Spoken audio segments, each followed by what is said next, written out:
Yo, Warriors. All right, I apologize. I'm on my cell phone because my computer died last week and it's taken a little bit longer to fix it. Then I thought, you buy a contract on the computer for you get fixed in a day or two where I got to wait for parts. Anyway, so, and I apologize for not being on Friday night. Like I was saying the little clip I sent, I was at the Mahoning Drive-In, which is in the Lehigh Valley, Pennsylvania.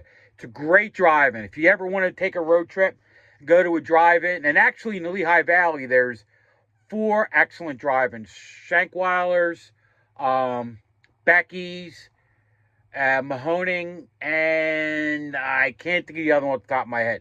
But they're all great. Shankweiler's to Mahoning, right? They tend to have events.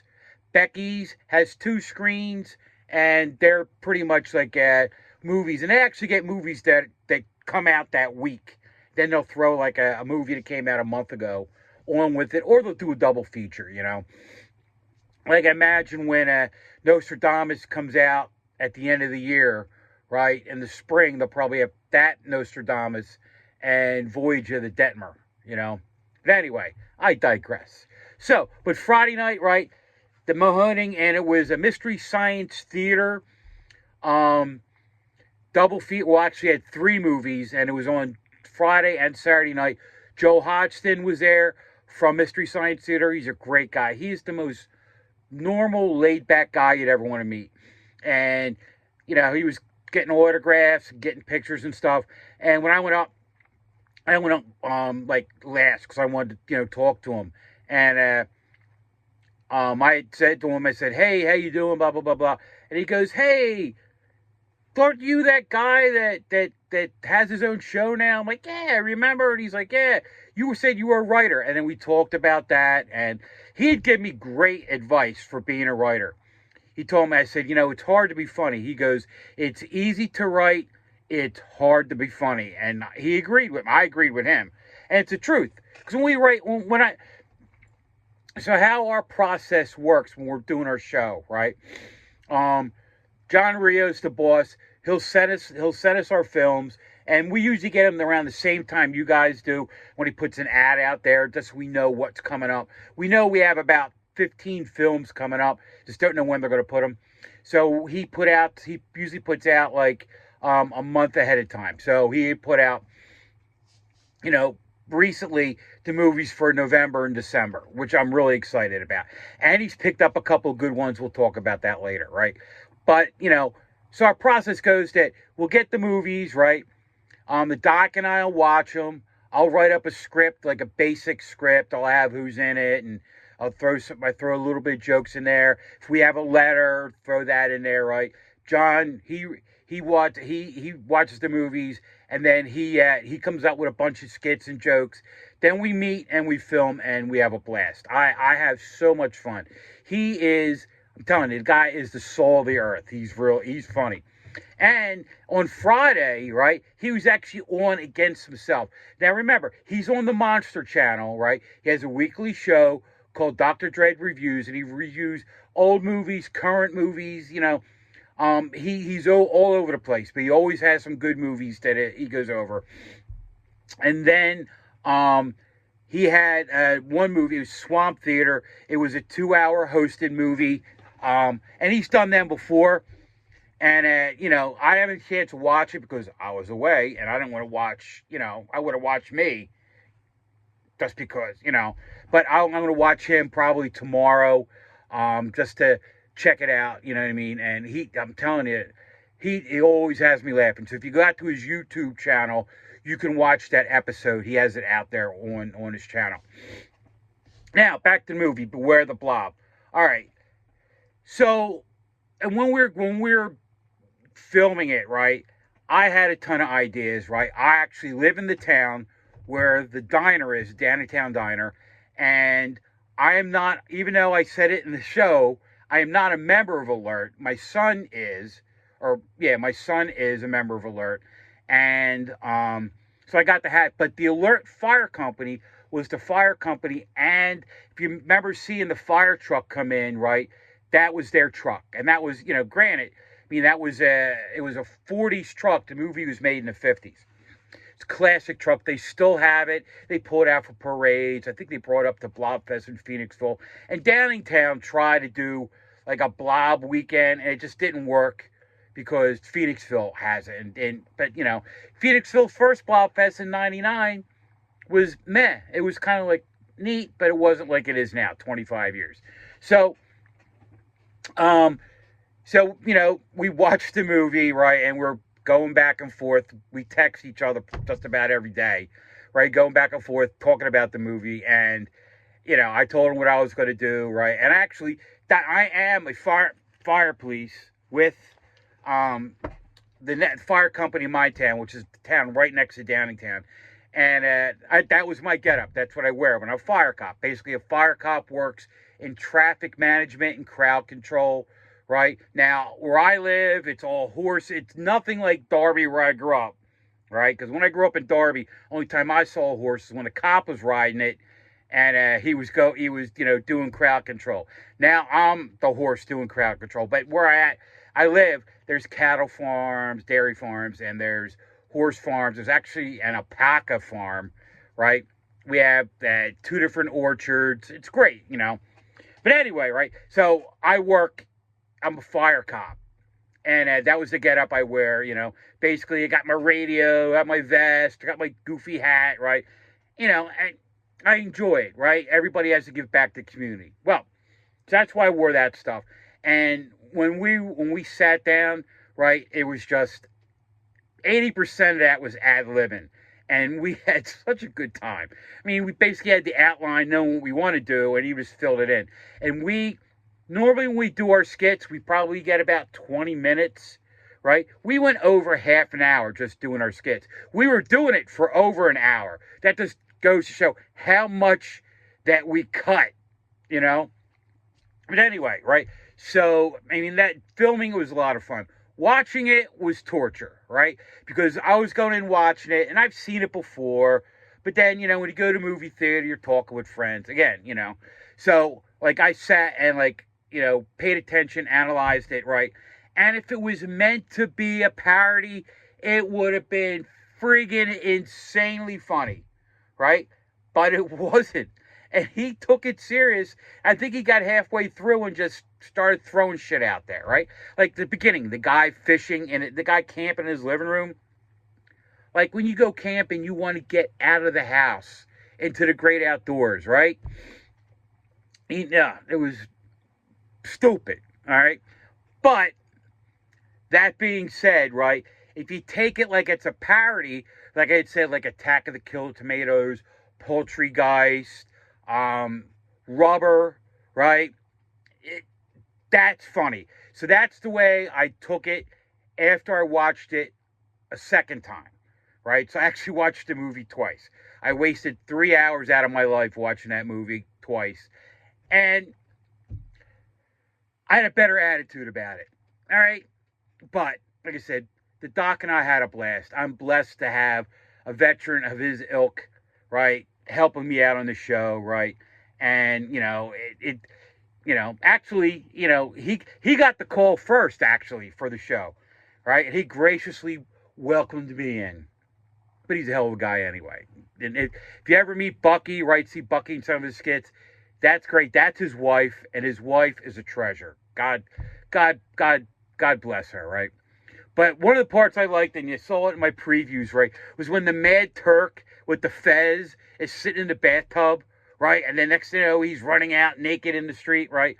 I enjoyed doing that preview because I actually wrote him and like, Doc, can I do this, right? Because I don't want to insult him, right? And he was like, go for it. And that was one of the funniest bits I've ever done. I'm actually going to send that in to and one of the film fests is like a side gig, But anyway, right? So Beware the Blob, right? We're going to have to show that again every year because when John and I go to Blob Fest, right? Like I go all 3 days. John comes on Saturday, right? And I like going all 3 days because when you go Friday night, it's just pandemonium with the run out, right? And the streets blocked off, and you can go in and on this street alone, right? there's 4 brew pubs, and I'm a beer guy, right? And there's probably another 10 bars, and it's just fun. The bars all have their garage doors open to the outside, right? And it's fun. Phoenixville's a fun town. If you ever want to make a destination town, when you come into Philly, right? Avoid getting shot, and then come out to Phoenixville, then go to Westchester, right? All those fun areas, because it's Chester County where we live. It's all farms, and then steel. Oh my goodness, there's steel mills. So a town next to mine called Coatesville was a steel mill. Phoenixville was a steel mill, and then like above us is more the coal country. So, so basically the buffer zone between us and New York is coal country, and New Jersey, but no one cares about New Jersey. Sorry if I have any fans in New Jersey. It was a joke, okay? So, that being said, like I've said that 5 times, we have Screamwalker coming up next week. Now, what's that about, right? So, it's sort of done in the vein of the movie Scream, right? And it's, instead of wearing the ghost mask, right, the person wears a white cat mask. And it's sort of the same, but it's different. And it's good because there's a love story involved in it, right? And then there's just bonky people, and it's actually funny. Independent movie by a guy named Sean, right? He graced us with letting it put it on. He's won a lot of awards with it at small film festivals, and actually one larger film festival. Right? And then we have 2 other videos he did, and one's about a dentist. And when I watched that video, I was squirming in my seat, because it was as soon as you hear the zzz, right? All right. So when you watch that, you'll love it, but you'll be like, you'll never want to go to the dentist again. All right. And then after that, we have Porch Pirate, another independent movie. You guys will love that. The guy that did that, right? Dorian Vasquez, excuse me. He's a hoot, and there's other 3 people in the movie. They're all comedians in the Philadelphia area, right? And they got together, and they've done a couple like movie short films and stuff, and really funny. The girl in the movie, right? When you hear the interview I did with them afterwards, right? She has the best laugh. Her laugh is infectious, right? And then you'll meet Mike, who is played by Mike, and he's funny too. He's one of those really dry comedians, So you guys will have a blast when that movie comes on, right? And they also provide us with a couple shorts that we'll throw in with it, But, and I was excited, actually, on Friday. We had a couple real commercials, right? They were great. We're going to be growing. We'll get real commercials. Hopefully we'll get bears sometime, and then STP oil treatment. I don't know. Hoping that comes. So, after that, right, coming up this month, we have Nosferatu and The Man Who Laughed. I talked about them last week. I'm going to continue talking about them. They are 2 silent films, and they are fantastic. I was blown away. I've seen them before. I've watched silent films a lot. My parents and my grandparents' generation, that's what they grew up with. And Buster Crabbe and Charlie Chaplin, right? All those comedians. And then a lot of the movie reels and things. The old black and white. Some were actually coming into talkies. I know, talkies, right? And actually in color. But they, you know what I mean? It was really, really cool, right, watching them back in the day, because I would see my parents, my grandparents with that nostalgia look, like they were, that's what they grew up with. But my grandmother said, and I say this all the time, when you watch a silent movie, most of the conversation isn't spoken, right? So when you watch these movies, right, don't be sitting looking at your phone, right? Do that when we're on, right? But pay attention, because it's really, really deep in some parts, right? And The Man Who Laughed, right, it's put out, the guy's caricature, right, is what they based the Joker after, and Batman, which came out in the 30s. This came out in 28, right? And, but that's about it. There's nothing with the man who laughs. He's not the Joker, right? But he's really funny. And with that, Joaquin Phoenix coming out with Joker 2, which I hear really sucks. I can't wait to go see it. But, and we thought we'd get that this month. You guys will really enjoy it. It's a love story. It's sort of like a Game of Thrones piece in there, right? And you'll get a kick out of it. I surprised myself. And then Nosferatu. Now, I've seen Nosferatu a few times. Always at Film Fest, right? The Colonial, where the Blob is, always has all these great Halloween, and silent film fest, right? And I saw it, and he kind of paid attention, but I was busy goofing with my buddy when we were talking, right? I sat down and watched it, and I actually watched both of these movies twice, right? Which I do when I really want to start taking notes and things on it, right? Very deep. Oh my God. And The Man Who Laughed is actually 2 hours long. So we're only going to have like 10, 15 minutes worth of our skits, because the movie's 2 hours long and it's really good.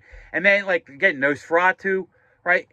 An iconic movie. So many things are based in that movie. And we are really lucky, because what happened was Bram Stoker's family sued the people that made this movie, right? So they had to actually take it out and burn all the copies they had. Luckily, one copy did get destroyed, right? And they found it, I don't know, in the basement of Universal Studios. I don't know where. I don't know the whole story.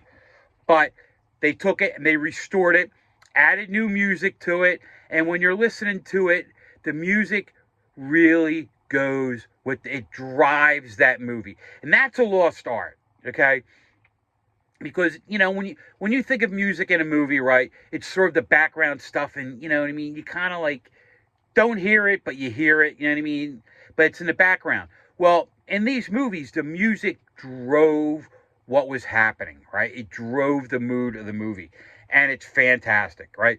So the first time I saw Nosferatu at the Colonial, they actually have like one of those organs that come rising up out of the floor, like in Phantom of the Opera, and the guy was playing it through the movie, right? And it was great, because he got into it. I mean, he jazzed it up in a couple scenes, When you're watching the movie, though, Nosferatu is going to remind you of Mr. Burns, right, from The Simpsons. He is that, right? And then they have that one iconic scene that was in music videos, one by Queen, God, I think the other one was Foo Fighters, right? Where Nosferatu's walking up the steps and all you see is a shadow like this, right? It's iconic. You don't think it's that big of a deal.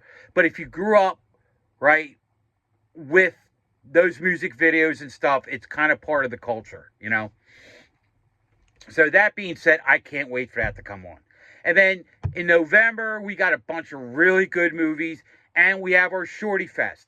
So my job this week is to go through all the short movies that we have, and we're going to have 3 hours of shorties on Black Friday.